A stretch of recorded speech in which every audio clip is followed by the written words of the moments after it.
माझं नाव आकाश बाबूराव पाटील आहे। माझी वहिनी होती ते आचवलकर विद्यासागर आचवलकर इथे ऍडमिट केलं होतं त्यांना की बाबा म्हणजे त्यांच्या पिशवीचं एक छोटं ऑपरेशन होतं। मग ते तिथं गेल्यानंतर डबल आपलं छोटं भुलीचं जे इंजेक्शन होतं ते छोटं द्यायच्या ठिकाणी त्यांनी मोठं ओव्हरडोस केले, उलटी होऊन जाग्यावरच जीव गेला।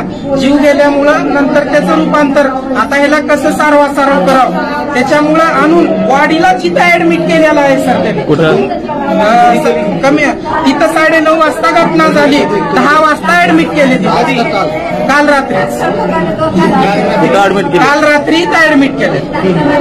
दवाखान्याचं नाव चिकमुरगे अमृत हॉस्पिटल। डॉक्टरने काय सांगितलं, कधी सांगितलं? डॉक्टरने आम्हाला सांगितले की पेशंटला अटॅक आलेला आहे।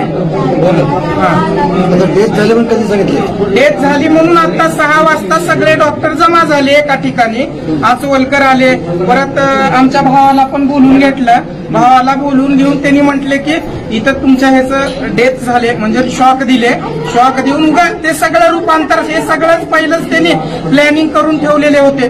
प्लॅनिंग करूनच एखादी ह्याचा जीव चालत गेलेली बाई सर मारून टाकले, चालत गेलेली बाई। डॉक्टरने बाहेरचे गुंड बोलवले खरं आहे का? डॉक्टरने बाहेरचे गुंड बोलवले? हा बोलवते ना, इथं काहीतरी 5-50 पोरं आलते सर आमच्या अंगावरती।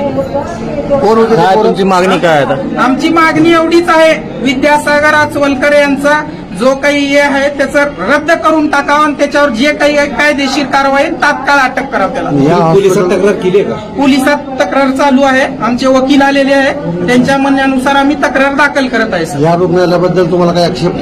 या रुग्णालयाबद्दल आम्हाला इथल्या कुठल्या पेशंटला वगैरे आम्हाला त्रास द्यायचा नाही। फक्त यांनी जे बॉडी जे ऍडमिट करून घेतले त्यांनी आम्हाला कल्पना द्यायची होती की बाबा आम्ही बॉडीला ऍडमिट करून घेतलो, आम्हाला त्यांनी कल्पनाच दिली।